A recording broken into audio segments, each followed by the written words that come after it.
What's going on, everybody? What's happening? What's shaking? What's doing? Welcome to episode 209 of Two Dudes and Some Bullshit, but tonight it's three gents and some feces. My name's Dave McCrae, coming to you live from the Voice Man Studios in Toronto, Canada. He's Tony Michael in Atlanta, Georgia, and Nick Jenne is, where are you from, Nick?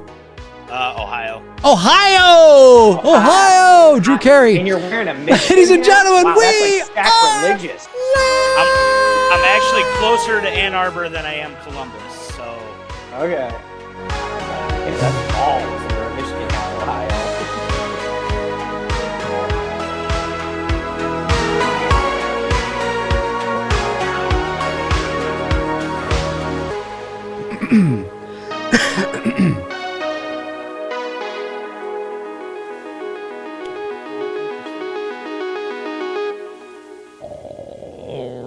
Right, and how is my...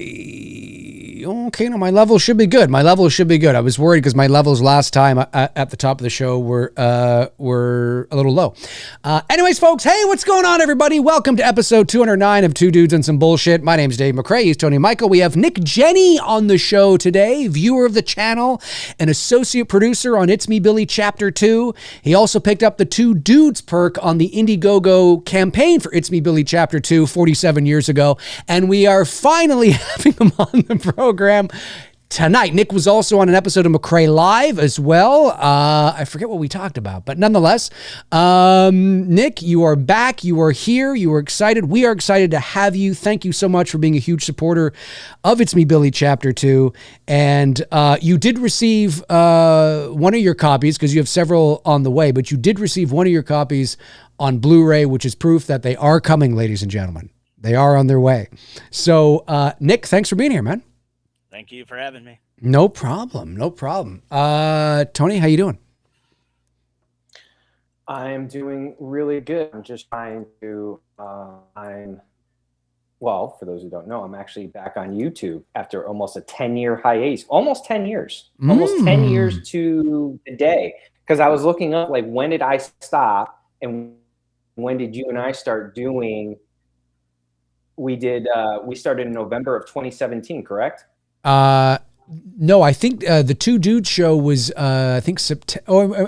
It was November of 18. Was it after Halloween 2018? It was. No, we had met before that, but we started the show in November of 2018. I always get confused on the timing of when we start. Okay, there we go. So part of the little workaround thing, I wanted to get on our thing and have the chat open. Yeah. But what I was doing is it's like a cheat code. Is like I'll for the mixes that I create, I'll upload a blank video and unlist it and see if anything gets dinged for copyright, or like, you can't do this, you can't do this, you can't, and then I'll swap it out if I have to. And I just got the A-OK. Oh, so nice. Here we go. Nice. Yeah. No, your mixes are great. It's weird, you know, like I was like, am I going to do YouTube again? I'm like, yeah, why not? I mean, it seems to be a good platform to get things going on this. So I was like, all right, this will be fun. Well, yeah, but you're doing it in a different way too. So there's less room. I mean, I would think, look, no matter what you're talking about, the larger your channel grows. Oh, I ain't talking about nothing. I'm mixing music. No, it's true. It's true. But no matter what you're doing online, the larger your audience grows, you will end up with, they will come out no matter what. Yeah. I could be talking about knitting. And if I had 100,000 subscribers, you're going to knit that. My mom's spending her day doing now, dude, watching knitting shit on YouTube. Well, there you go. Nick. I'm not kidding. We want to start off by talking about The Shining, because we thought that would be we thought that'd be a great segue into talking about Dr. Sleep. And where do you stand on The Shining? Don't have the same thoughts that Stephen King does. Always been a big fan of The Shining. Jack Nicholson's performance.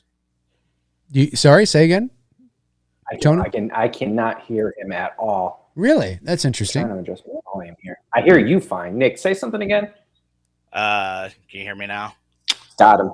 We're good. Okay. It might be a bit of cutting in and out. Maybe there may be a bit of that. I'm not sure. But anyways, Nick, sorry, take it away. Always Go ahead, been Nick. Sorry, Nick. I just did not hear a word you were saying. Oh, you're good. Always been a fan of The Shining. Jack Nicholson's performance is one of my favorites in that movie. Don't like that it gets criticized by Stephen King. I think it's perfect. Not the biggest fan of Shelley Duvall, but she little overreacting in some parts for me. God, what else? I think the score is fantastic in that movie. It's fantastic. Yeah, agreed. All the noises and stuff just like make that movie when he's riding the little tricycle across the floor and then it goes onto the carpet, then it's super quiet, then he goes back onto the hardwood. I think that's all very suspenseful. Those are probably my favorite things about the movie, I would say. The ending is great as well. Through the maze, him yelling the whole time. But yeah, always been a big fan of The Shining. I actually think I do like Dr. Sleep a tad bit more, but I mean, it's still a classic. Oh, it is. It is. And I have been a fan of The Shining for years, and the older I've gotten and the sort of I'd say the more seasoned and wiser I've gotten as I've aged, as we all do if we're lucky. If we're doing life right, we should become wiser and not stupider. And so one would think. And when I watch The Shining now, as someone who's, nearly 47, it's a very different experience than watching The Shining at 17. And when you're watching The Shining at 17, you're kind of watching it for, I don't know, Wendy, you just kind of get into that. But when you start to and especially if you're a Kubrick fan, you really understand his style, the layers, the symbolism, the cinematic language and of course what makes The Shining so great too are all the conspiracy theories around it, and the moon landing and Apollo and all these things. And it's, I've seen the documentaries, I've gone down the rabbit holes, and they're fascinating, man. Like they really are, but even just beyond that, it's very, I haven't read the book, but I hear that it's very different from the book. Similarities, but there are a lot of differences. And Kubrick really sort of made it his own. And I did watch the TV movie from 1997, the one that Stephen King directed. I didn't like it anywhere as near as much as I did the film, because I think the film has there's an uncanny valley eeriness, and it's just something is just off through the entire picture. And Kubrick was brilliant at making the whole film just feel strange. I love movies that are like that, when there's nothing particularly creepy happening on screen, but it's just eerie. You just feel eerie. There's a lot of films that are like that, today as well, Long Legs or, The Witch, or, a lot of these more cerebral psychological films. There could be nothing creepy happening on screen, but the tone, the atmosphere, the setting, the environment is just eerie. And The Shining is no different. And the performances are great. Jack Nicholson is great. Of course, it's arguably, there's Chinatown, there's A Few Good Men, there's One Flew Over the Cuckoo's Nest, there's, he's legendary, but of course The Shining is one of those films he's known for, certainly in the horror space. And even like right down to the, like when, what's his face? Oh God, what's, Scatman, is that his name? Halloran, yeah, Scatman. Yeah.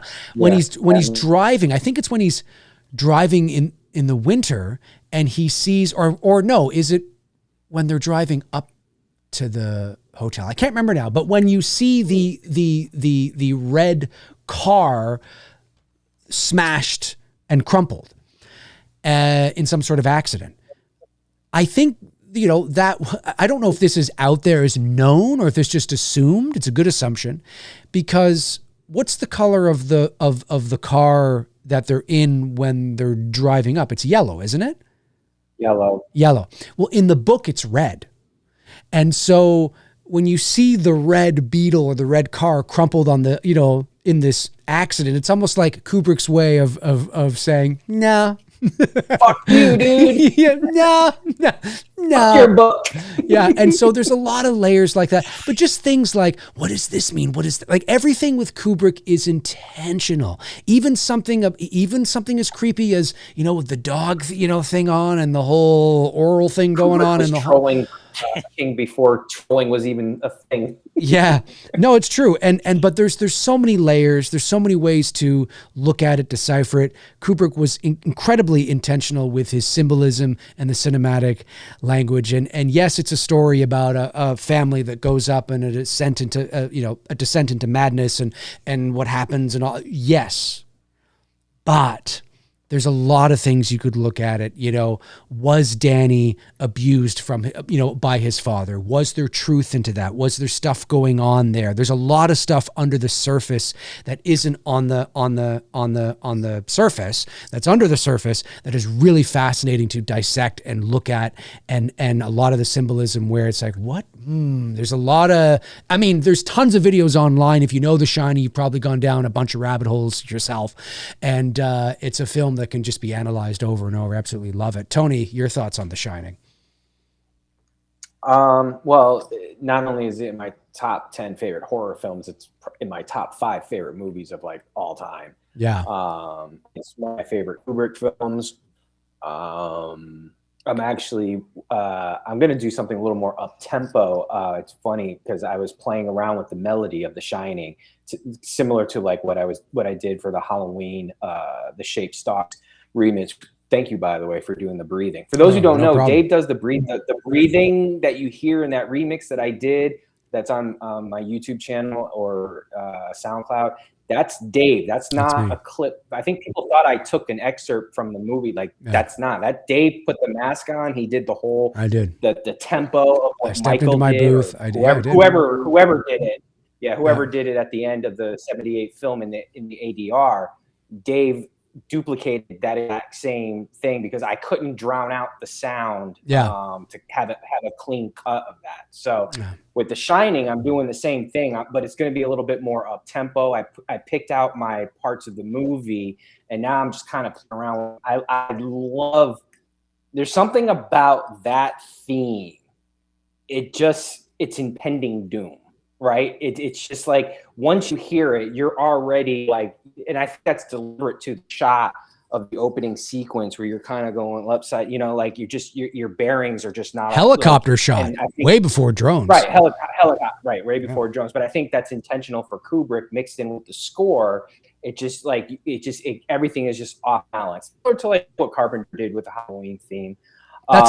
Sorry. I just want to say that's a great way to put it. Everything is off balance. That's a great way to put it. Right. And I think that's deliberate between the score and the way the cinematography is. There's no way he didn't do that because that, as the viewer, what I'm seeing, it's like, man, this is nice. And when it hits, I love it. So, there's nothing else I can really say about The Shining that hasn't already been said. Jack's performance is, it's legendary. It's up there with Cuckoo's Nest. I'm kind of with you, Nick, with Shelley Duvall in there. She's not bad, but I feel at times I could see Kubrick and Nicholson's frustration of man, this chick is just overacting. You know what I mean? You don't need to go so far over the top with it. And sometimes pull it back, Shelley, pull it back.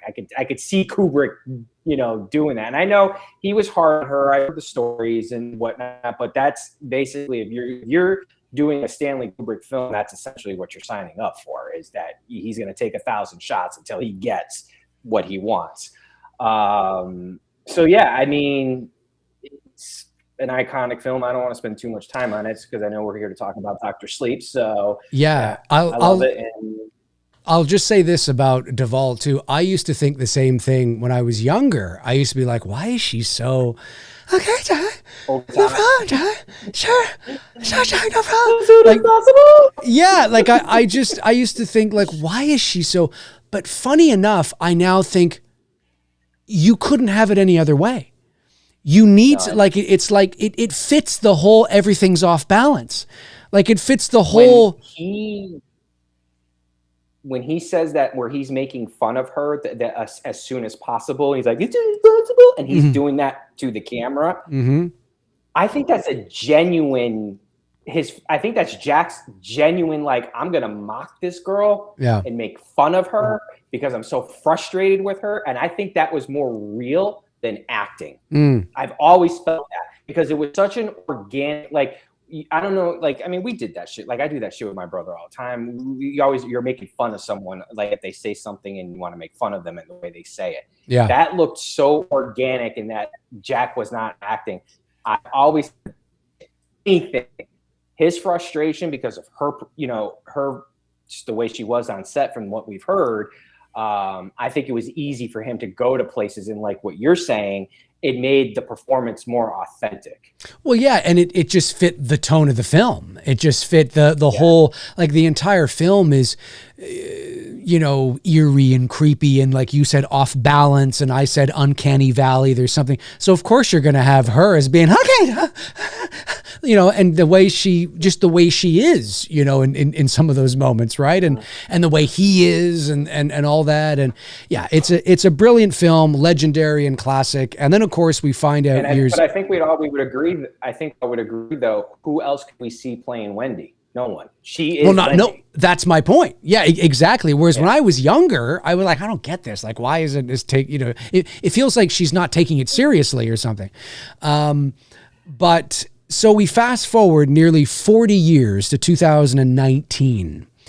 And Mike Flanagan off of Hush and I don't know if he'd done Midnight Mass yet or not, but obviously, he's cutting his teeth in the horror space. And at the moment, he's one of these horror guys that are, very popular, has made some good stuff. As of doing this show today, he is in the middle of shooting The Exorcist, a movie that is not a direct sequel to the original, but takes place in the same sort of universe, I think, but it's not a direct sequel. It's not like Exorcist Believer. It's something else.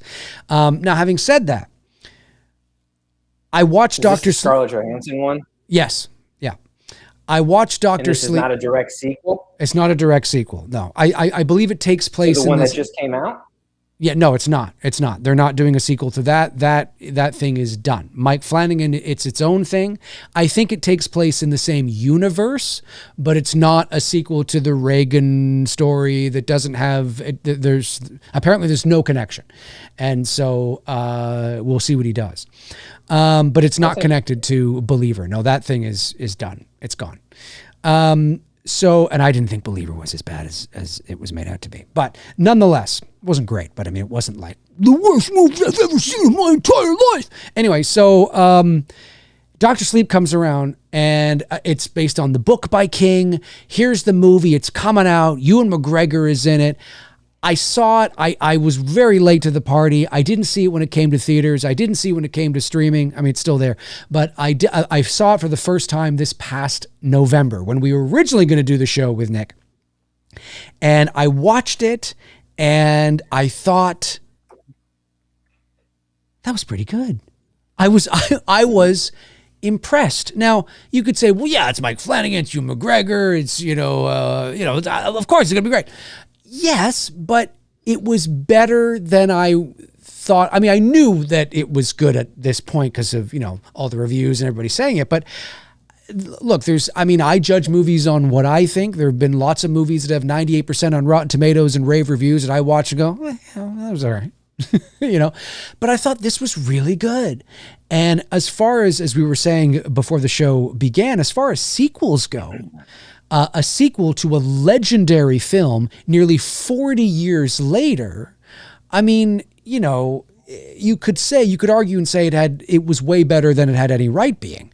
And so I really enjoyed it. I still think I like The Shining, at least I know I like The Shining more, because I think this, although it's very good, it's different. It's not quite as, off balance, eerie, uncanny valley. Something's weird through the whole movie. I feel, there's something eerie here. Like The Shining is one of those things where, have you ever sat alone in your house or wherever and you sit there and there's nothing wrong. Nothing's happened, but you're just sitting there and you go, something's not right. I don't know what it is. You call a friend. Hey, no, you think maybe something happened to one of my friends. It's just a feeling you can't shake. There's an eerie feeling. The cat's okay. I opened the door. The dog's fine. What's going on? Why do I feel there's something? That's what it's like watching The Shining. I don't get that watching Dr. Sleep. Dr. Sleep's a little more mainstream, a little more kind of, not that it's not good, but I don't quite get that same sort of feeling.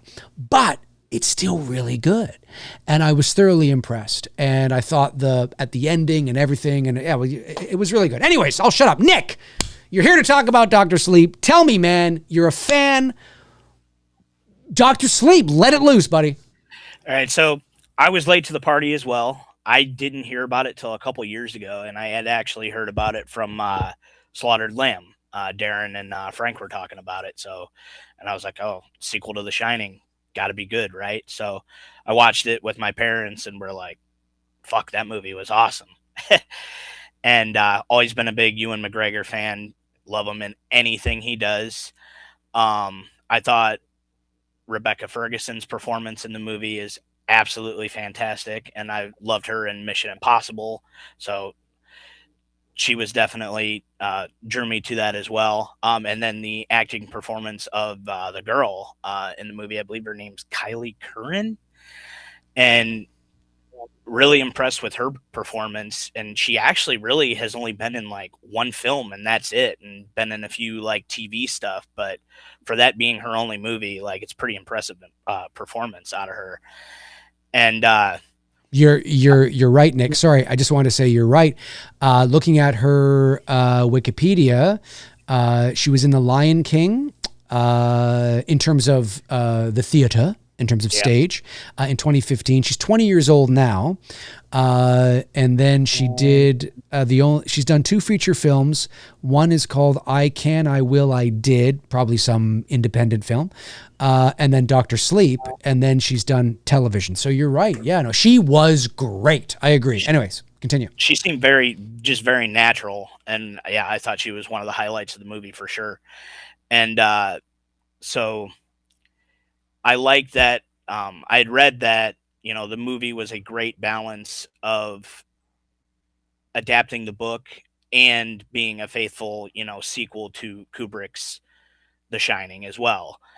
And I thought, I never read the book, but I feel like with like its supernatural parts in it, kind of stayed faithful to like Stephen King's original vision, because that's more the way they went in that Shining miniseries. They tapped more into the supernatural, the ghost, taking over his mind and stuff like that. That was what he was trying to play more into, rather than just, something being off and, creepy, like you said. And so, they went more down that route, but then they also stayed faithful to Kubrick's stuff as well, especially the beginning part of the movie and the ending part of the movie. I feel like the beginning and the end is like the Kubrick part, and then the middle of the movie is more, the supernatural stuff and its own thing. Because, at the beginning they're exploring Danny as a young kid and his trauma after the fact, and what he went through, and, locking up the ghost and stuff like that, still seeing Halloran. And I thought that guy's performance was great. Like, you could believe that guy was the same guy. I thought his acting performance 100% was really well done as well. So that was one of the highlights as well for me. But yeah, so the beginning of the movie feels like, it was a good adaptation and continuation of what Kubrick was going for, and then it went for its own thing for a while with all the True Knot stuff and everything in the middle there, and then you had the ending where they make it back to the hotel and everything from before. So I thought all of that was done really, really well, and all the acting performances and all the even just the side characters as well, like the Crow Daddy, the secondary villain. I thought he was really well done, and even the friend of his that goes along with him, I thought it was all well done. So I agree, and the little girl was fantastic. Rebecca Ferguson, obviously, she was great. And you're right, like it's the kind of thing where if you've never seen The Shining, you should probably watch The Shining first, then watch Doctor Sleep. But if you happen to just watch Doctor Sleep on its own, you could do that. And it's a great movie on its own. It respects the original. It doesn't, I think Flanagan did a really good job at of course, they say if you try to please everyone, you end up pleasing nobody, which is true. And I still do believe in that. But he did a really good job of that balance.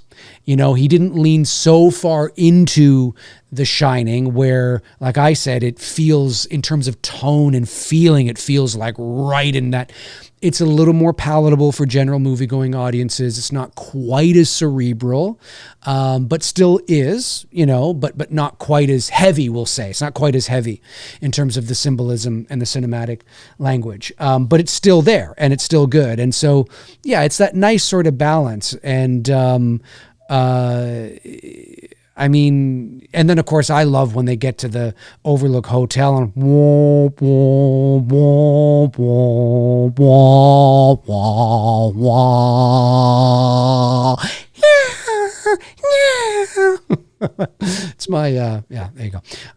But I mean, so good, and the set design and the recreation of that was just fantastic. And the way he's walking through and he peeks his head through the the opening of the well, it's right there. It's in the background of our image today here on the screen. But when he peeks through that, it's just, the set design was just really well. Then, of course, they're tapping into the nostalgia, of course.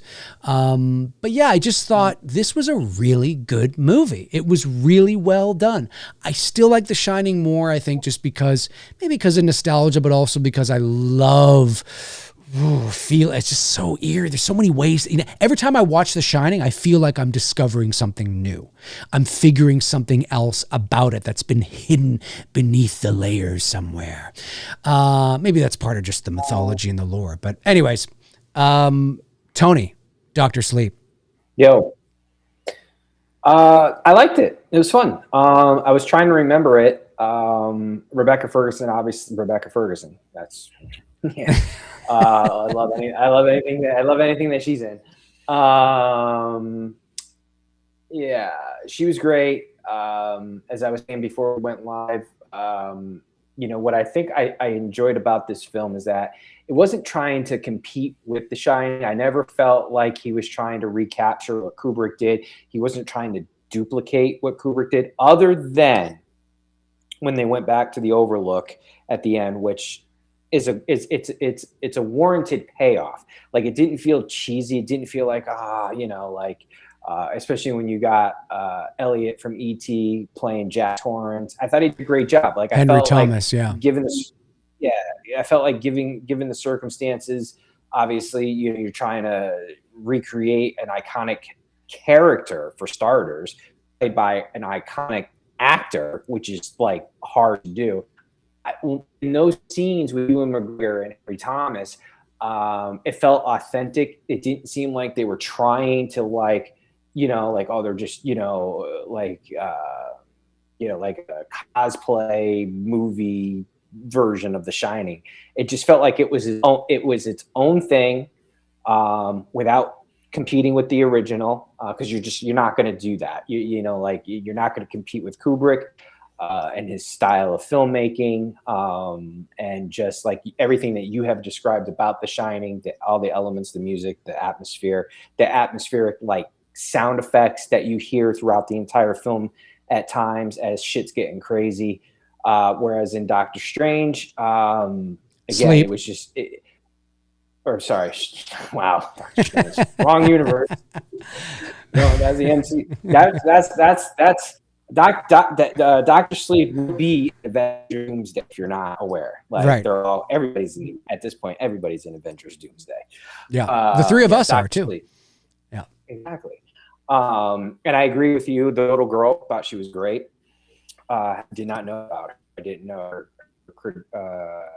her acting career was not very long, really. Right? Not many things she's been in. No, not at all. Surprising, because she was solid in it. I really thought she gave a solid performance. Ewan was great as Danny. And I do like even some of the flashback sequence with, I don't know who the woman was who played Wendy, and doing the flashbacks. Like, remember the day of they're at the apartment, they're living in Florida. Remember that? Yeah. I think it's Florida. Isn't it Florida? I believe so. In the beginning? Yeah. I thought she was good. I thought whoever they picked, Flanagan did a really good job of casting people to not like, listen, we're not looking for a Shelley Duvall. We're not looking for a Jack Nicholson. This is going to be our own thing. We're going to make these characters our own. Yes, it's part of the same cinematic universe, but like as I'm watching it, I'm not sitting there as someone going, well, Henry Thomas is not good as Jack. You didn't need him to be as good as Jack. He did what he needed to do in those scenes. That scene, good. It was great. It's like you could believe they were the same people, right? And in those flashback scenes, or not flashback scenes, but when he's at the hotel, I forgot what I was gonna say. Shit. Yeah, I totally forgot what I was gonna say now. Sorry about that. That's okay. That's all right. No, I was saying something like I wanted to hear what he said, and I just lost my train of thought. That's okay. No, it's fine. You'll get it back. You'll get it back. I agree that I think Henry Thomas did good. It kind of jarred me at first because I was like, oh, it's not quite like I think I should have felt a little more, but. Nah, he did good. I mean, I would have been curious to see what Jack Nicholson's, is it his son or his grandson, the one that's in Smile 2? I think it's his grandson. Yeah, I think so. Grandson? He really looks like him. Yeah. That would have been interesting. But nonetheless, I thought it was, I agree. I thought I did a great job. And you said it really well. Whereas I think, look, Flanagan knew, he's a smart enough filmmaker to know that if you're going to make a sequel to one of the greatest horror movies, most influential horror movies of all time, then you've got to handle it with TLC. And he did. And I don't think people, you may not like Doctor Sleep. You may prefer The Shining over Doctor Sleep. A lot of people like Doctor Sleep over The Shining. That's fair. But he didn't insult The Shining. He didn't insult Kubrick's film. He didn't do anything that made fun of it or threw it, No. He really handled it with care, whereas you said, Tony, the payoff with the overlook, that could have felt like could have totally fallen apart quick. Yeah, right. Fan service, exactly. It could have felt like just complete fan service, and it didn't. It felt organic. It felt like it was earned. We were waiting for it, and it didn't. It didn't outweigh it. It didn't outstay its welcome. Yes, yes. That's what I was trying. That's what I was going to say. They didn't. The scene with Harry Thomas, he didn't overstay his welcome. It was just enough that I was like, okay, I got it. All right, that's because that, like you said, that could have backfired. Like. I mean, you're talking about, Cuckoo's Nest is probably his biggest, but The Shining, a lot of people, that's their favorite role of his, Yeah. And so when you're as an actor, like that's got to be intimidating an actor to be like, okay, I'm about to fucking play Jack Torrance, right? And not just a version of, I'm playing the Jack Nicholson version of Jack Torrance. I mean, there's, and like, what I love about it is that he wasn't, because he could have easily, and maybe there's takes that where he was impersonating Jack, right? Like maybe he was trying too much to like impersonate Jack, and he could have gone down that road, which I think would have really, he wasn't impersonating him. It was as like, no, that's Jack Torrance. Like, I'm not, like I can understand that it's not Jack Nicholson, but it's Jack Torrance because of the fact that he wasn't trying to be like Jack Henry. Gotcha. Yeah, great. Well said. Well said. And you're right. I mean, if he had gone full on, well, how are you? It might have been like, wait a minute. Exactly. Hang on a second. But that's not what terrible. You want. Yeah. It would have blown the whole movie right there. Can you imagine? Right? The whole movie. But the set design, everything looked identical. And it allowed you believed it. As Nick said earlier, you believed it. You believed that you were in this world. Right, Nick? Oh, yeah. It felt like it was just a direct continue from Kubrick. And it didn't overshadow the rest of the movie either, because like there's other parts in the movie as well that are really scary. Obviously, like from the very beginning when she kidnaps the first girl and like she's just talking to her, and then all the other True Knots start showing up in the woods, and she's like, "Oh, don't pay attention to that." That's a nice creepy part. And then the part where the kid there, the baseball player, his death scene when he's screaming. Oh. Yeah, that's gut wrenching. Oh yeah, it's like I'm like, what? Like, is this kid act? Because he really sold that scene. And I know Rebecca Ferguson said she kind of had trouble filming that scene. That it was rough for her to do. She got very emotional making that scene to the point where the kid went up to her and said, "Hey, I'm fine." I forgot about that. Yeah, that was really intense. I forgot about that. She really had a hard time with that scene. I heard in the interview talk about that, how like she started crying because she's just like he was, I forget that kid's name. He wasn't he in the room with what's her name? The movie The Room with where they're trapped in a room. She's her Brie Larson? Brie Larson.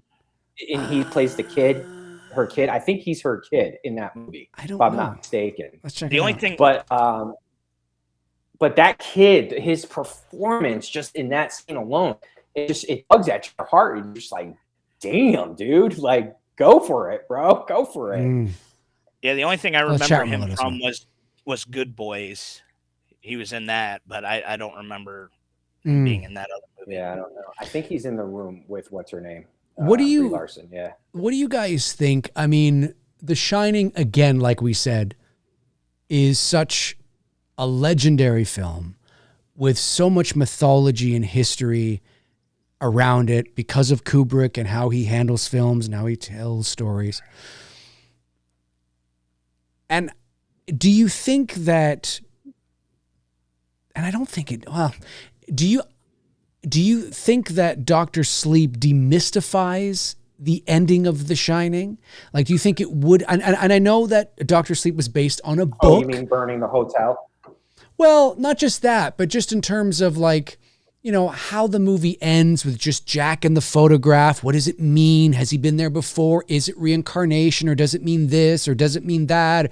There's so many types of different things, right? And what's, with the hotel and what's going on. And you're sort of left to your own devices in terms of trying to figure out, there's so many ways you can go with it, right? I mean, it's left ambiguous on purpose, and although there is things obviously know, but when you go to Dr. Sleep, you get a little more of what's been going on and the meat on the bone and what happened to Danny and where he's been and, what happened to them and all that kind of stuff. And do you feel that it helps to improve The Shining overall, demystify The Shining in terms of it hurts The Shining, or, so there's three things. Does it improve The Shining? Does it hurt The Shining? Or is it just kind of like come see, come saw? Like it just doesn't really, there really is no difference, Nick?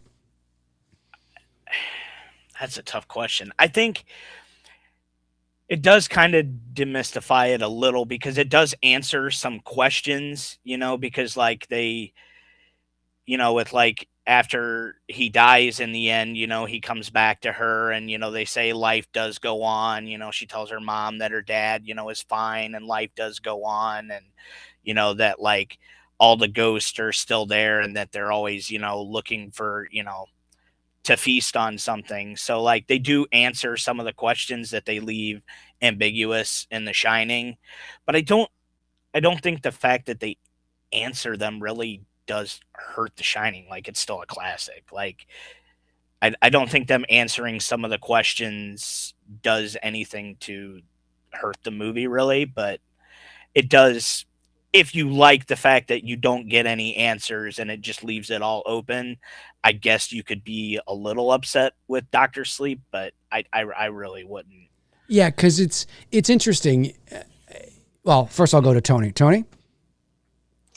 I think it pulls the curtain back just enough without really affecting The Shining at all. I mean, yeah, okay, the answer to questions. I can't even say the word right. Questions. Them too. But again, I don't think to the point to where it hurts or impacts there's nothing can impact that movie, right? Because essentially you can always look at it like if you're someone who feels that they pulled back too much and told us too much, well, just don't watch it ever again, right? You got The Shining and there you go. But I think with this, Ferguson did just enough that he gave us a little peek behind the curtain. Flanagan.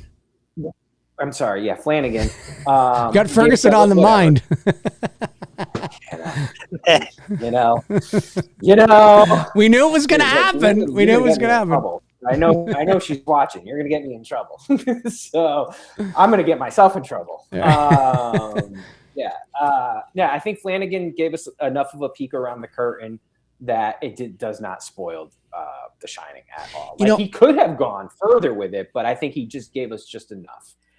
I tend to agree with both of you. I think, and again, I've only seen the movie once, right? I saw it as I said, back in November, but I walked away not feeling like it. And again, whether a movie hurts, the previous film, whatever it is, can be a bit subjective. But I was worried about that. And I know people that, I know a lot of people that love Blade Runner. Think Blade Runner is obviously a science fiction classic. The ending, I've never seen that movie. Well, it's a bit dated now, but in terms of the story and the meaning and the symbolism and is he or isn't he a replicant or, all this kind of stuff. And it's got Rutger Hauer in it. It's such a great, and again, I appreciated it more as I got older because I could understand the themes more rather than someone who's 7. I mean, I'm a big Harrison Ford fan. He's my favorite actor of all time. Well, I'm thinking Indiana Jones and Star Wars, and I watch Blade Runner, and I'm like, this is really, I don't understand this. You know what I mean? Because it's heavy for someone who's right. 6, right? You know what I mean? Well, yeah, I want something a little more palatable. Tell me the odds. Right, but as you get older, and I'm like, oh, and that scene with Harrison Ford and Rutger Hauer in the rain and the speech that he gives and all that, it's so, I know people that love that movie so much that they, to this day, have not watched Blade Runner 2049 or 2089? No, 2049. I think 49. I got that right. Have not watched it. With Ryan Gosling. Yeah, Ryan Gosling and Harrison Ford, because it answers the question. It answers the big question. And I know people no, I don't want to know. It's unnecessary. The whole point. You can talk about it, dude. I'm not going to watch it anymore. No. I'm just saying. Yeah, no. But I'm just saying it's it's one of those things that people are like, I don't want to know that. I don't want to know, that he is or, and all this kind of stuff.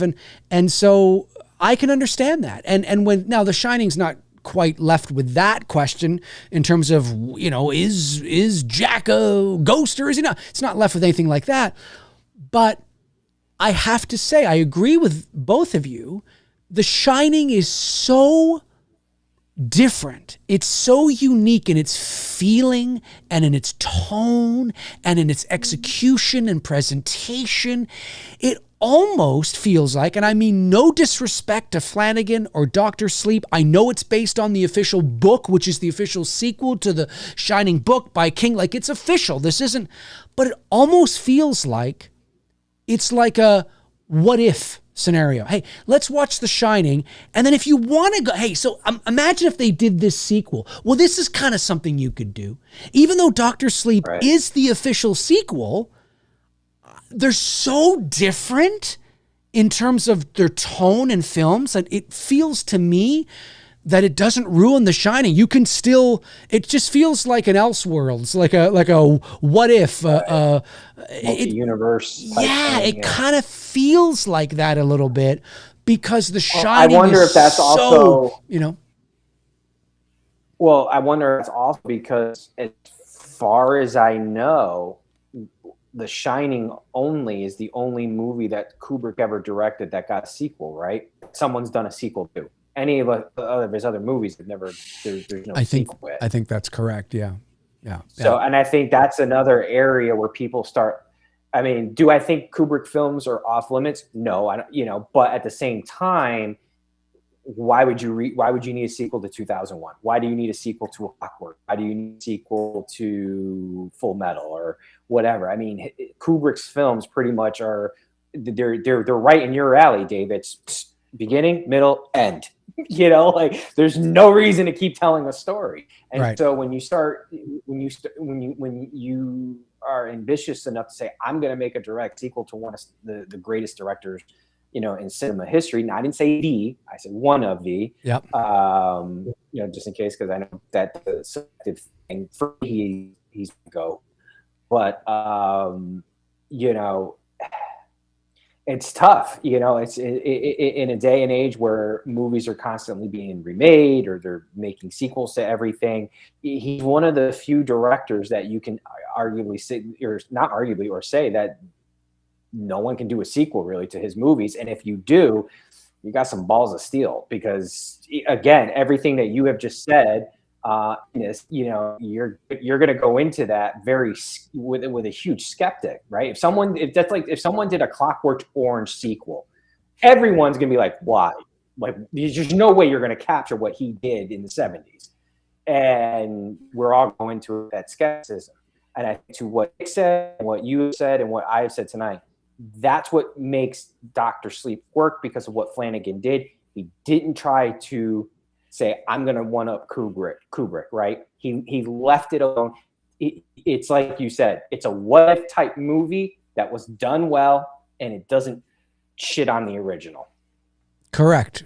Yeah, and I just want to acknowledge Brandon in the chat. I have not seen Blade Runner 2049 either, Tony. Not because I'm one of those people that doesn't want to see it. It's just like Dr. Sleep, I just never got around to seeing it. They both came out the same year, 2019, and that's one of those movies that I just never got around to seeing.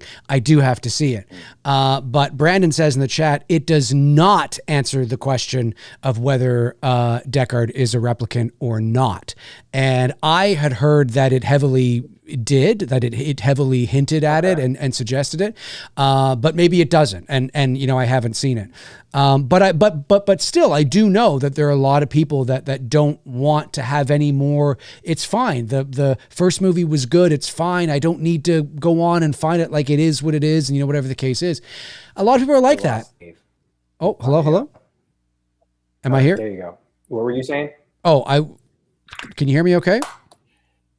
Yeah, you were starting to say something, and then your audio just went dead. Oh, okay. I was saying that. There we go. I was saying that that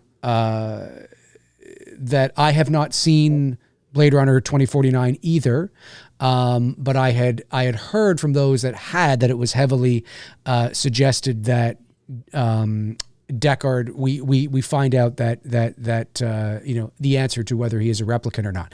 Brandon Collins is saying no, that's not true. So maybe this is. I mean, I admit I haven't seen it yet.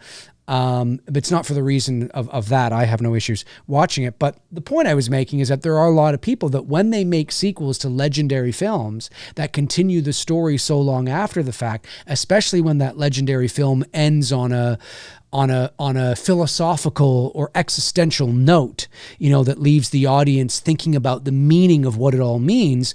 And then they make a sequel going, okay, you know what? It's been 40 years. We'll tell you what it fucking means. And it's like, wait a minute. I don't necessarily want to know that. I want to live in the world of what I think it means. And so you kind of run that risk sometimes, but I think Flanagan did a great job. You agree with that, eh, Nick? Yeah. And I also like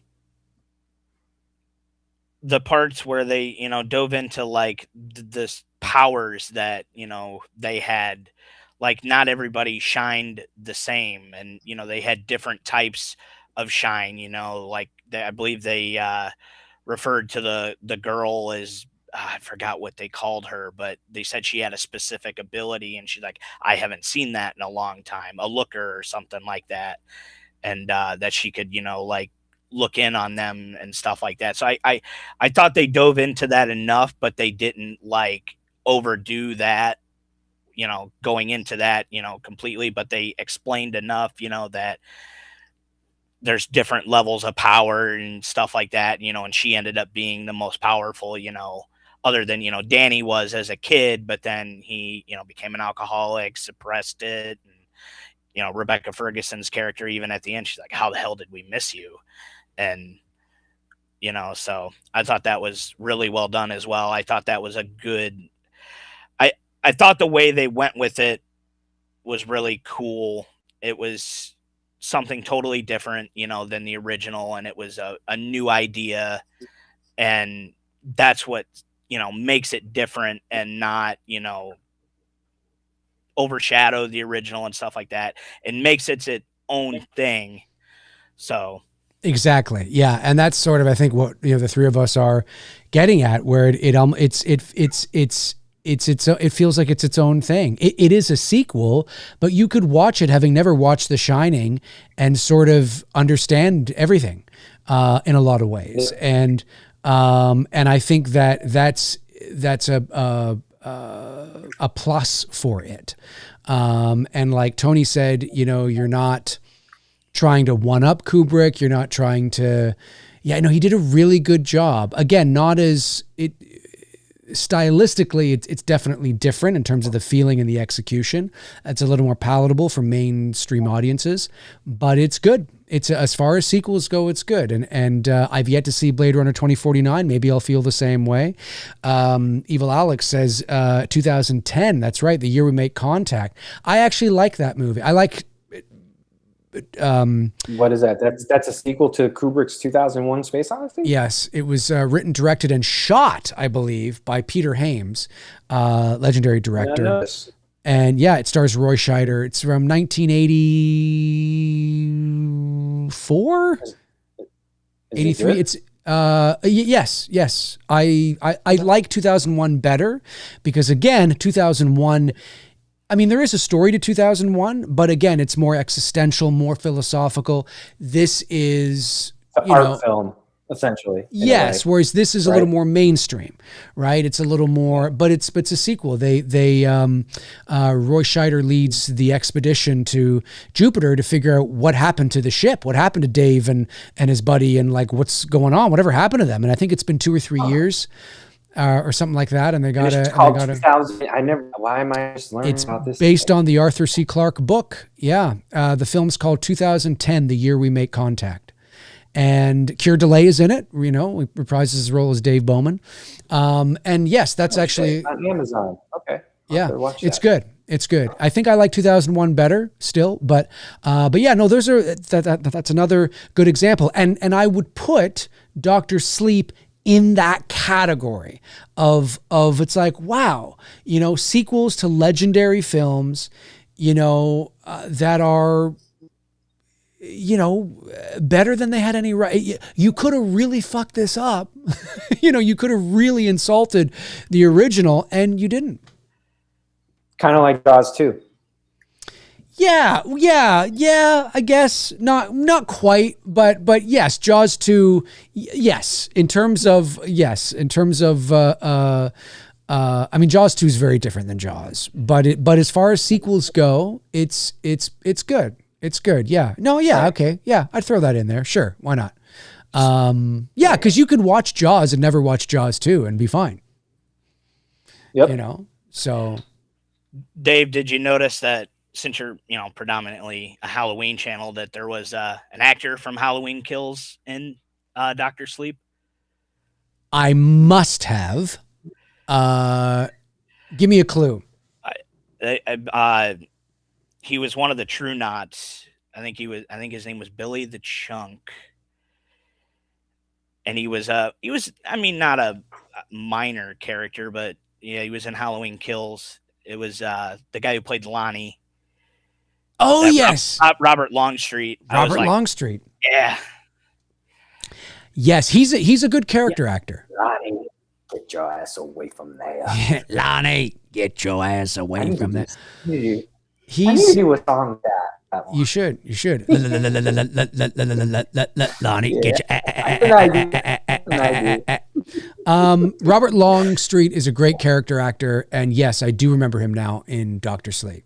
Yes. Yeah, he was one of the side True Knots. Yeah, that's right.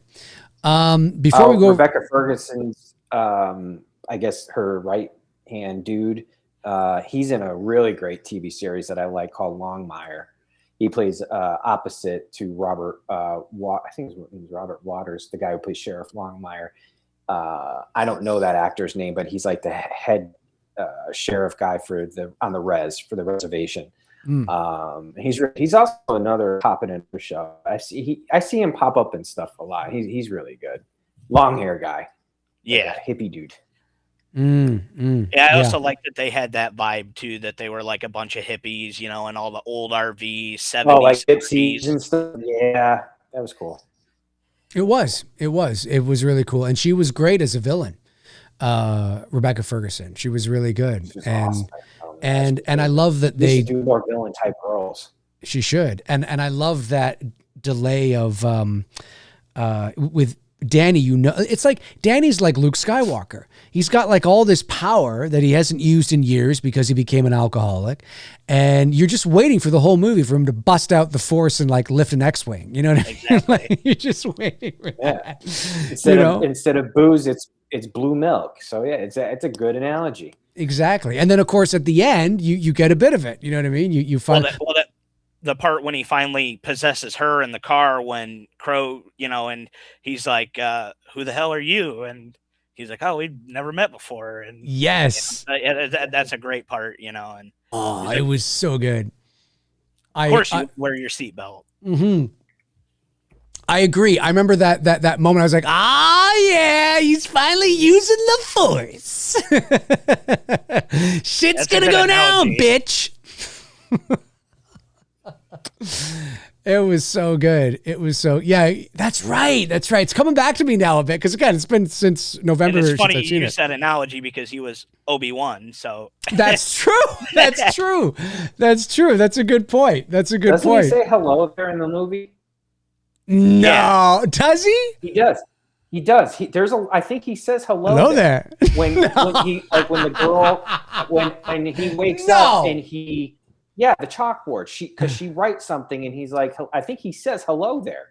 In his mind, yeah, he goes hello there. Yeah, you're right. Oh, yeah. So he pulls out an Obi-Wan. But does he? But of course he's speaking with. No, I think he's thinking it in his mind. Okay. They're talking through the shine. Yeah. Right. And also he's speaking with an American accent, right? North American accent. So he's not speaking with an English accent. So and I don't think he leaned into it quite as much as he does, and when he's Obi-Wan. Hello there. Yeah. That would have taken me right out of the movie. That would have taken all of us out. It would have been like, Obi-Wan! And it's an English accent in his head too. Like they just lean right into it. You know what I mean? I forgot him. Of course he played Obi-Wan, of course. But yeah, I love seeing that and seeing him, at first I was thinking to myself, how do I feel about Ewan McGregor playing Danny Torrance? Now, the kid who played him sometimes does the festival circuit, looks very different, but you can tell it's him. Like when you see him, you're like, oh, I can tell that's, a middle-aged Danny Torrance. I don't think he continued acting really after the shot. I think maybe he was in one or two other things. I don't think he really does any acting anymore. I stand to be corrected. Chat room can let me know if he's some A-lister somewhere I don't know about, but I don't think he is. And, it's in sort of a similar thing with Brian Andrews, who played Tommy Doyle in the original Halloween. Now, I don't know how Brian Andrews is doing at the moment, and I sincerely mean this, not that I know the guy, but as a Halloween fan and as a Halloween... going through some stuff? Well, that's what I was just going to say. As a Halloween community, I hope he is... We all wish him well. I hope he is doing okay. I know he was going through some rough times there a few years back in and around the release of Halloween 18. I hope he's okay. That being said, when they cast Anthony Michael Hall to play Tommy Doyle, I remember thinking, now, I think he was completely underutilized and it just wasn't what I wanted it to be. But that being said, and Anthony Michael Hall, legendary 80s teen bopper icon, right? Good actor in his own right, absolutely. And when they cast him, I remember thinking, oh, I totally, just based on looks, I totally could believe that's the same kid. If you showed me a picture of Brian Andrews and you show me, I'm like, I believe that's the same kid who's grown up to be that guy. They have sort of the same kind of look, And so I totally believed it. I had no issues believing it in that regard.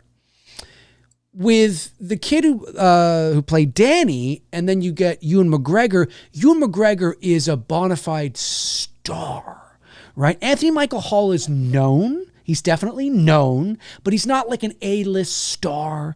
He's not like, he's the new Luke Skywalker in the prequel. No, he's not. He's known, but he's mostly known for, 16 Candles, Pretty in Pink, The Breakfast Club. He's, Weird Science. Okay, great. But Ewan McGregor is a fucking star. And I was a little worried that was going to take me out of it. Like, maybe they should have gone with somebody less known or somebody that maybe looked a little more like it could be Danny. But that's me doing my connecting continuity, canonical kind of shit. But how do you guys feel about Ewan McGregor as Danny Torrance? Nick, how do you feel he did? I thought it was perfect. Like, I can't picture anybody else doing it, really. Like, I would believe it was him. Like,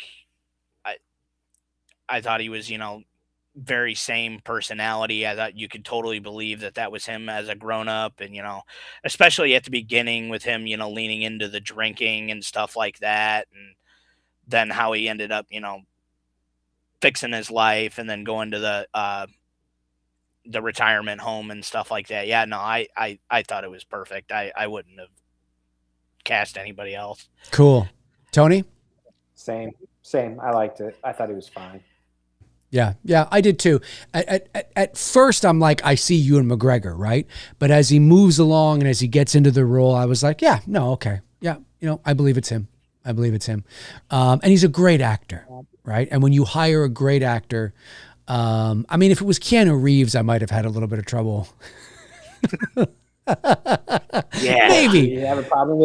You would have a problem with Neo being the one? Well, no, I adore Keanu, Canadian, by the way. I mean, he was born not in Canada, but he is a Canadian citizen. Well, I'm sure he's Canadian American now. But from here, grew up here. We love Keanu here. I sound like Trump now. We love Keanu, tremendous guy, a lot of talent. But I find that, he's a little one-notey, a little wooden, that's all right. He's Keanu, and I just was thinking how funny that might be if he was, or maybe it would have worked. Or I don't know, who else could have played him? Woody Allen, maybe. No. But no, I thought he did a good job too. Nick, before we jump over to the chat room here to see what people are saying, any other things you want to say about Dr. Sleep? Things you haven't said yet? Like, I want to say that or I want to touch on that. Anything else you want to touch on here? I think I pretty much got everything out I needed to say. I mean, I think I've watched it about 4 or 5 times now. I watched it. The last rewatch was right before we were going to do it the last time. And that was probably my 4th time. I had seen it a few times before that, but yeah, no, it would definitely be something I would rewatch, once every year, maybe 2 years and stuff like that. Like, it's definitely really good. I introduced it to a couple of people. See, that's the thing too. Like, nobody knows about it. Like, everyone in my circles, friends and family, like, they made a sequel to The Shining. Never heard of it, So Wow. like, yeah, a lot of people never heard of it. So I'm like, hey, like, if you love The Shining, like, you really should watch it, because it really does a good job of paying homage to that, but being its own thing, and just being a really good movie in general. So I've gotten a few people to watch it, and they're like, yeah, it's fantastic. So. That's awesome. That's awesome. And I agree. I would not be ashamed to show that movie to somebody who was like, a Shining cinephile, yeah, I think they did a great job. And it's a shame it didn't do better at the box office. Like we were saying before the show, it only made like 75 million on a $45 million budget. Redemption bombed at the box office, and that's true. Yeah, no, well, yeah, Shawshank bombed, and then became and now it's one of it's bomb, not bomb. Now it's considered. It's considered, and it is. It's one of the greatest films ever made. And I agree with that. Another Stephen King story. Yes, and The Green Mile was terrific too. Love The Green Mile. Love The Green Mile. Oh, yeah. Yeah, no, look, I agree with everything you've said, Nick. I was impressed. I mean, I figured I was going to like it, but I just was so impressed with the craftsmanship of walking that rope, of making a sequel to a legendary film, because you could fuck it up really easily, and you didn't. And it's, for me, you can watch it or you can not watch it. Like, it doesn't hurt The Shining. It doesn't insult it. It's a great, almost like a great companion piece, even though it is official, and it is an official sequel because it's based on the official book, which is the official sequel, but for sure. But it's really well done. It's really, really well done. I know some member chats came in here. Let me just grab these member chats. First member chat from Brandon Collins, one of our great mods, who says, love Dr. Sleep. Mike Flanagan threaded, hey, we're just talking about that, threaded an impossible needle by bridging Kubrick's film with King's narrative and made it feel organic. Great film. Absolutely agree. We've got Fast Forwards 29, sends in a member chat, but a member for 31 months. Amazing. Says, what's up? Hope everyone is doing well. I love The Shining, one of my favorite movies ever since I was a kid. Didn't care much for Dr. Sleep personally, but the ending was great. Well, yeah. I mean,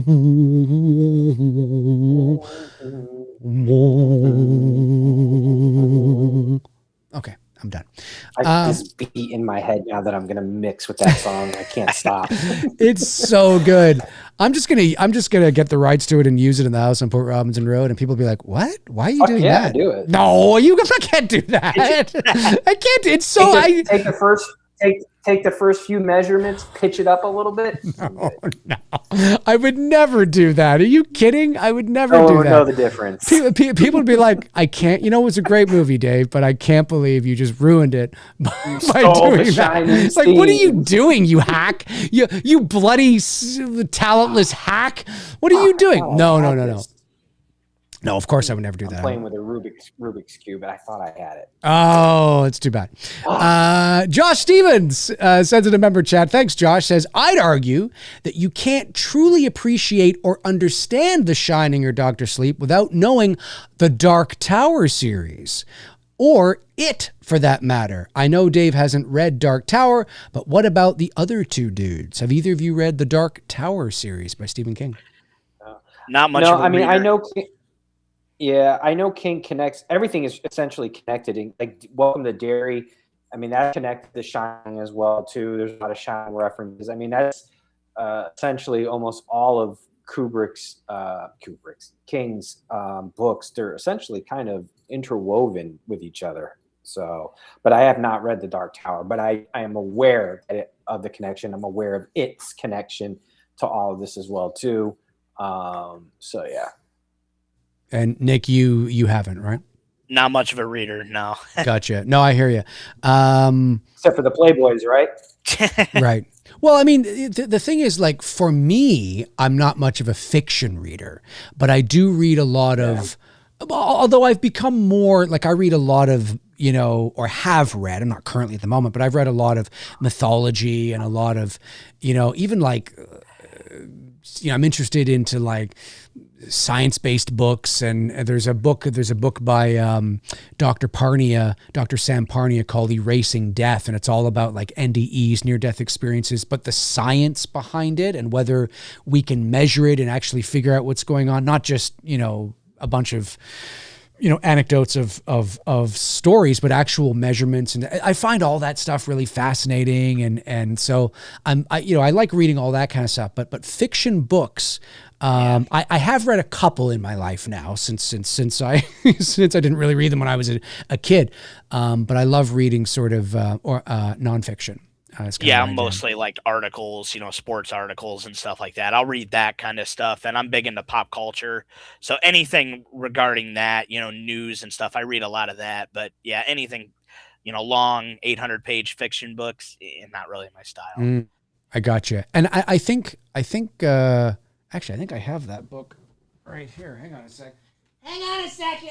Unfortunately, I'm a book nerd. My whole room is like, that's good. It's good to read. Shelves. I've got books stacked on my dresser. Like I like reading. It's good to read. You know, it's good. And I don't read anything like I'm not like, I'll tend to just read anything that seems, obviously I love the classics that we grew up with, you know, reading, which I have them all. Fiction and nonfiction, but I'm all over the map when it comes to stuff. Like I'm reading this really good book about habits and developing good habits and habit forming stuff, so I like books like that. I like books that kind of just make you think, and then I got books that just you take it easy, right? It's a light read, it's a fun read, it's not to be taken serious, you know. So. The one fiction book that I actually was able to get through and I really enjoyed was Mystic River. Oh, yeah. Okay. Great film. See, and I like the book more than the film because the book who really wrote dove. That? I forgot who wrote that. Who did write that? I forgot who wrote that. Chat room will let us know who wrote the Mystic River book, the novel. This is the book that I was reading not too long ago, and I think he has another one since, or maybe a couple more, but it's called Erasing Death by Dr. Sam Parnia. And it is the science that is rewriting the boundaries between life and death. And it's just, obviously... Is it heavy, or is it kind of... No, it's not heavy more at all. Intriguing? Well, it's not like a science textbook. I mean, it's about this doctor, Sam Parnia. No, I just meant like heavy in the sense like not like Doc. This is heavy. Like it's the Earth. Heavy. Why is everything so heavy in the future? Is there something wrong with the Earth's gravitational pull? I just meant like, is it like heavy? Just like, is it like is it something like you got to kind of gear yourself up for?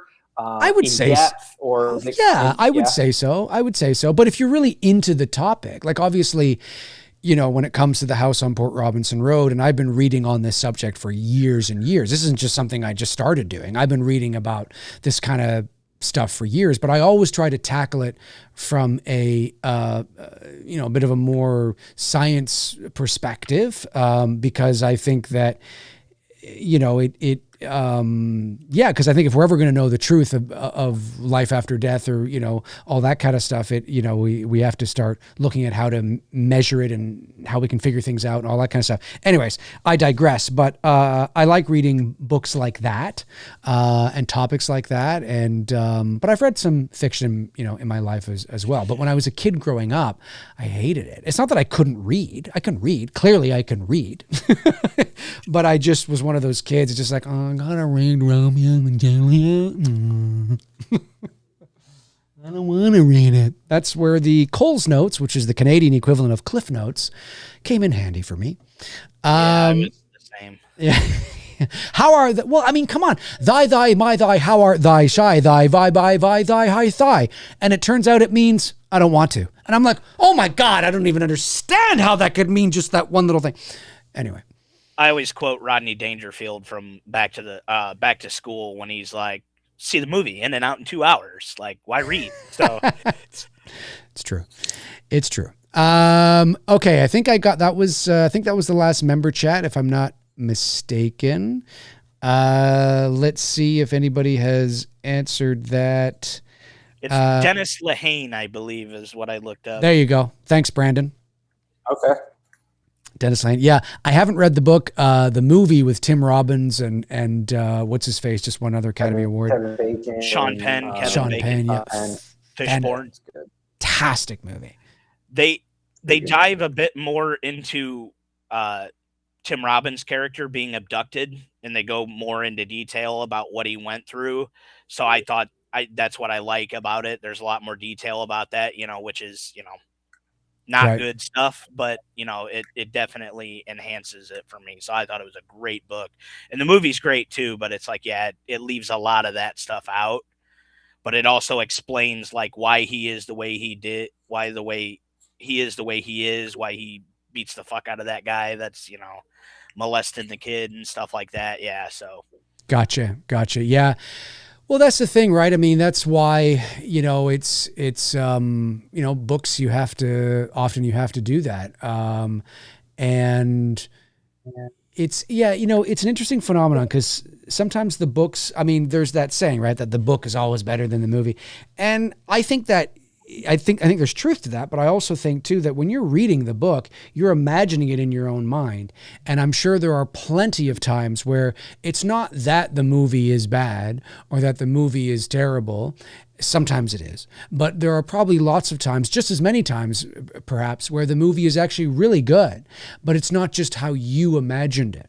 Oh, that's not what I imagined the coffee shop to look like. Oh, that's not what I imagined, Bob to look like. Oh, that's not what I imagined. Unless they're being egregious and they're changing events from the book, which obviously sometimes happens because not everything translates from a book to a screen.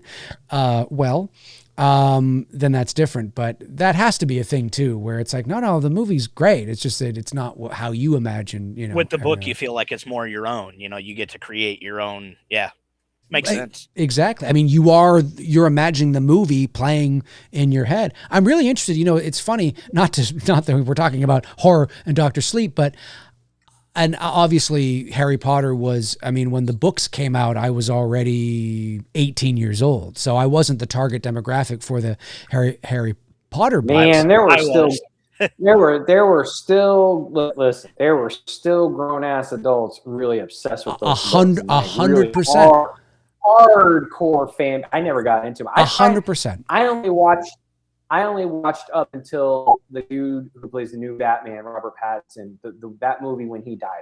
I kept texting Christina how aggravated, because I thought Harry Potter, because I never read the books, I thought he was supposed to be this like Michael Jordan of wizards. Like he's just this badass wizard that just like, everybody knows him. He is the shit. I'm like, this motherfucker has got a 4-leaf clover shoved up his ass because he gets lucky all the time, or he gets bailed out by his friends. I was getting so angry. I stopped watching it. It's a children's story. And then I watched that too because of the children tone to it. Like it's really aggravating to me. Until I watched Fantastic Beasts movie. I did like those better. Because I think it was more adult in theme. Right. Well, look, you are right that obviously adults were very into them. I just mean that we were not the target demographic necessarily. Maybe some adults were, because it's like how you market to adults, but really you want the children, but you have to market to the parents to get to the children kind of thing. But nonetheless, I saw a couple of the movies, never read any of the books. Seemed like every Christmas for like a decade, I'd see the big Harry Potter. Oh yeah, of course, huge films. It was huge. It was a big thing. But the new HBO Max series that I watched the trailer for, I really liked the trailer, and the kids look great. Of course, you have gatekeepers of the original movies who are, you know, they it looks like crap, whatever the case is. Fine, whatever. I have no skin in the game. I have no emotional attachment, so I thought the trailer looked fantastic. But what I will say is that the plan, which I find interesting, is that they are one entire season is supposed to be one book. And so therefore they're going to get as much. I mean, there's probably still going to be some things that, you know, they can't get in there, but they're going to get way more into the book or into the first, you know, season, which will end up being 8 hours as opposed to, you know, 2 hours. Which I find really interesting. They can do a lot more. They can do a lot more. So each season, so there's 7 books. I believe there will be, the plan is anyway, unless it catastrophically fails, there will be 7 seasons. And you'll watch these kids grow into their roles like you did the other kids. So really interesting. I don't think it's going to fail. I think I'm going to watch it as well too. I've got no play in this series. So because I didn't even finish the first run of movies. I got so tired of watching. And I did watch the 3 prequel films though. So yeah, I'm going to give this a shot and see if I like it. Yeah, same. Nick, you into Harry Potter? Oh yeah, love Harry Potter. I was 8 years old when the first book, you know. Okay. Oh, that was right up your alley. Yeah, it was right in my era. You know, I'm 33, so yeah, it was a big phenomenon when I was, you know, 3rd grade, 4th grade. Everyone had the books, and it was like I said, I remember when that, you know, it just seemed like every year around the holidays there was a new book, and like all you just saw like was just Harry Potter stuff all over, and it just seemed to go forever. It's a really cool series. I can see why some people don't like it. I see why you can lose interest in it, but it does finish out pretty well. The kids get better as actors as they got older.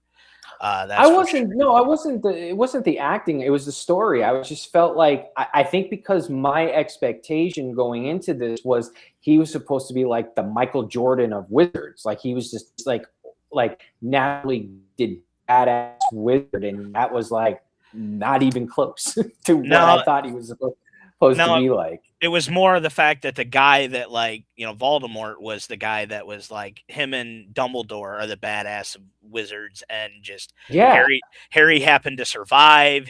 He was lucky, you know. And I just don't like, and why is he, it just like at times they make it seem like he's the chosen one, but like I'm like watching this like, what the fuck is he the chosen one of what? He gets lucky. if you watch the ending though, you do find out why. So I mean okay. Yeah, I'm not just. Don't ruin his childhood, Tony. Does it tie in Fantastic Beasts at all, or no? Fantastic Beasts. I haven't watched those, but yeah, they do tie in a little bit. But like, I don't know. Just to kind of give you like the short answer was just like basically like Voldemort he split his soul basically into like objects. And when he tried to kill Harry, he accidentally split his soul into Harry. So Harry is a part of Voldemort. That's why they're always connected.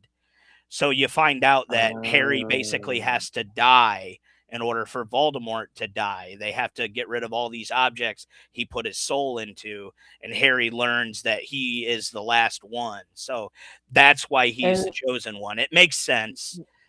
Why kill off Twilight Boy? Is it because he was doing Twilight at the time? Because I know that those movies kind of came out close to each other.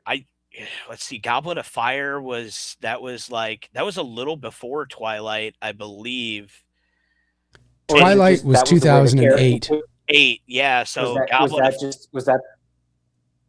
was that just the way the character was written? Was he written to be killed off? Yeah, he was written to be killed off in the book. Like, I think that role he was really good in that role, and I think that role is what kind of put him on the path to Twilight. So yeah, but no, I love the books. I'm excited about the series. I'm excited about John Lithgow. I'm a huge John Lithgow fan. I'm excited. Yeah, he's great. How can you go wrong with John Lithgow? I mean, that dude is awesome. Yeah, but I'm not hating on it. Like it wasn't bad performances. I think because I was going into it with a different, because I didn't read the books. I had no clue what these were all about. I just was like, I forgot. I was sick. It was within the last year or so, I got sick. And so like it was part of, I don't remember if it was on HBO Max or if it was on it was on those two platforms. It's like, fuck it. I've never watched it. So, and like I was bedridden for a few days. So again, it was my fault for going into it, just assuming that like I said, I thought he was just like supposed to be this with the like, wrong mindset. Yeah. Right. Well, I thought he was supposed to be like this maverick of wizards and like he was the top dog and like he just is a badass and that's why he's Luke Skywalker. You were expecting Luke Skywalker. Right. Obi-Wan Kenobi. And I got Hermit, you know, so it's just like, well, so I'm not hating on it. It's just, I think if I watch it from a different mindset and give it a rewatch before the new series comes out, then I can go, okay, well now it's a little more sense. Or he was an accident. I mean, really is what it is. Like it.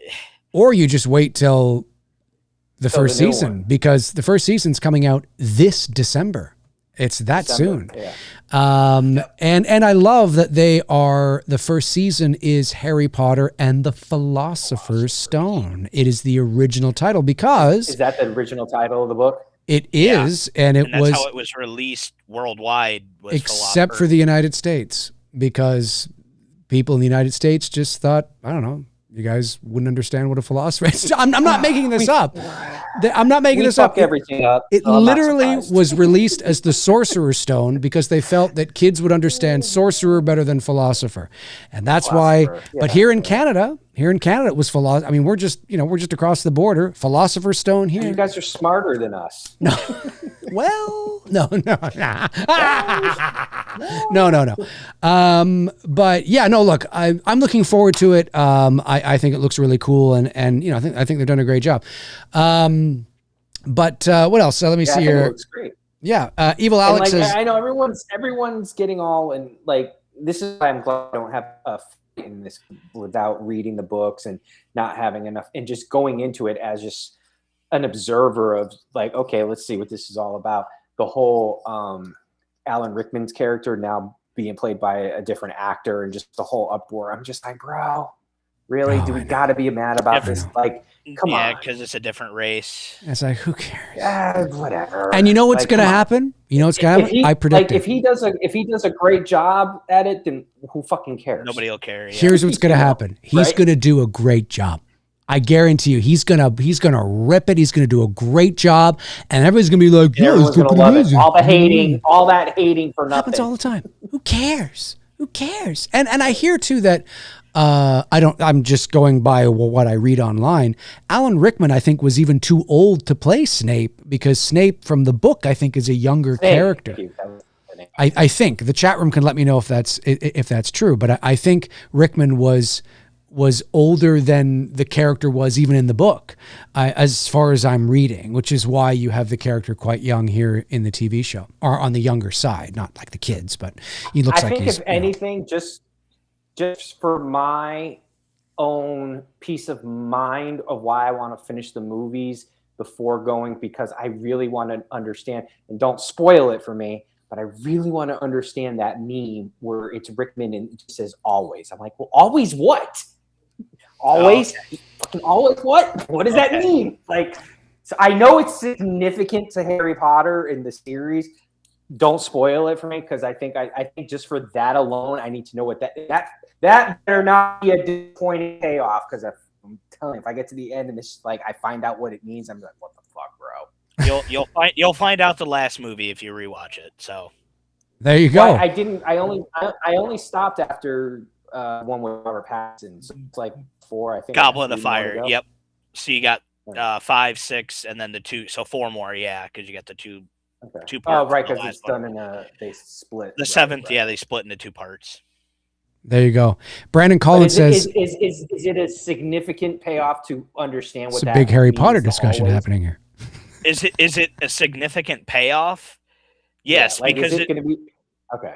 Because it explains like why his character is who he is. Gotcha. Okay.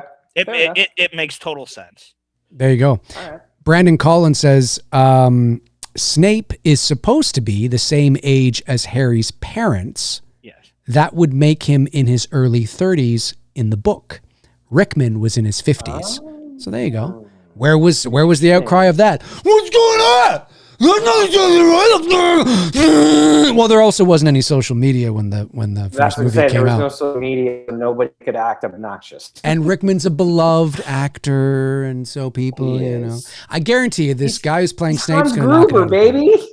And the guy who's playing Snape apparently comes from the theater and is quite the actor. So, look, you know what's going to happen? I'm sure he's going to do an awesome job. By the end of the first season, everyone's going to be like, "That's right, this guy's great." Everyone's going, whatever it is.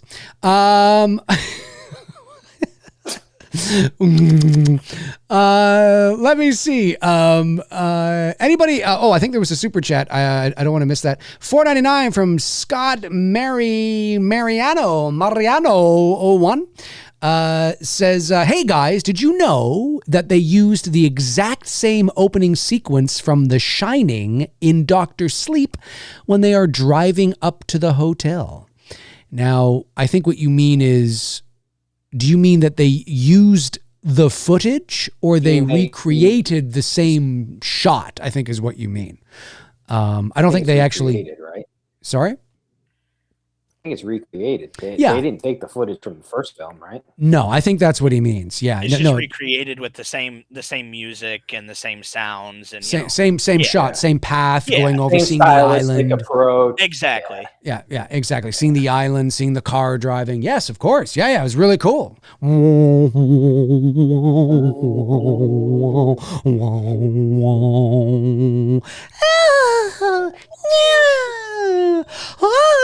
Aren't those supposed to be like Native Americans or something like that? Isn't that? I think that's the kind of, there's something like that. I don't know. There's a Native American angle to it. Well, listen, this has been a really great show, man. This was a lot of fun. Really appreciate you hanging out with us, coming on, talking some Dr. Sleep. Nick, it was really nice meeting you. Yeah, same. I was glad I was able to do it this time with no difficulties. Yes, exactly. Can you hear me now? Can you hear me now? What about now? Can you hear me now? Can you hear me now? That was fun. And we gave it a real go too. Like we were working on that for like 25 minutes. We didn't bail on that. It was a good half hour. We didn't bail on it. Yeah, exactly. But we did it, and I want to say thank you for your generous support to the It's Me Billy 2 and the film, and to the campaign on behalf of myself and Bruce, of course. I know he would thank you as well. It is greatly appreciated, and it's just great that we could finally get you on talking some Dr. Sleep. Anything you want to say? Any last things you want to say? Any little footnotes you want to add before we skedaddle? Just thanks for having me on. I loved It's Me Billy and It's Me Billy Chapter 2. I look forward to you being able to actually do your own work. Hopefully that can materialize into something as soon as possible. Sooner rather than later. I agree. Sooner rather than later. Yeah. So your style is definitely more my style of horror. I know when I was on your show before, I told you I was more into the psychological type of horror. I'm not big into gore and stuff like that. So, stuff like this, The Shining and stuff like that, Theater of the Mind, I'm all into that. So I will definitely watch it when it comes out. That's for sure. Amazing. Well, I'm working very hard to try and make that happen. Sorry, Tony? It's kind of funny how that works. I was going to say, it's kind of funny how that works out as a kid.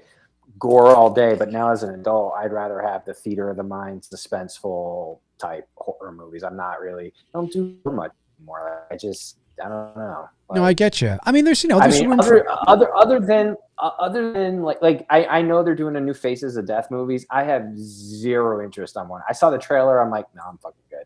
Like, I'm good, bro. Like I know some people are gonna go see it and they're gonna love it. Like even Terrifier, the same thing. I'm like, I'm good. But like, where can you go with that? I'm way good. Like after seeing that, there's really nothing else I need to see at this point. Like I've seen it all. I've literally have seen a person die every which way, shape, or form, and as gross as possible. And I just think because it's just age now. The older I'm getting, I'm like, it's just not as appealing as it was when I was 15. Yeah, I think that, and I agree. I think there's room for everybody at the table. And when we say that, it's not to talk down to anybody who's our age and loves those films now. If you do, that's great. I love I can watch a good gore movie once in a while and have some fun with it. But generally speaking, I find. By the way, because I know I'm well enough to know now, I've been doing this long enough. I'm excluding like the OGs from the statement. Of course, I'll watch a Halloween movie or a Friday the 13th. Of course, yeah. A Nightmare on Elm Street or a Chainsaw Massacre. That's kind of, or Scream. Like those are kind of the OGs that like they will always have a seat at the table for me when it comes to watching a slasher film. But like The Faces of Death and some of this other stuff. Yeah, I like hard pass. I like all those. I'm just not big into the stuff, Dave calls the splatter stuff and, the Saws, the Hostels. I'm not big on the gore. It makes me a bit squeamish.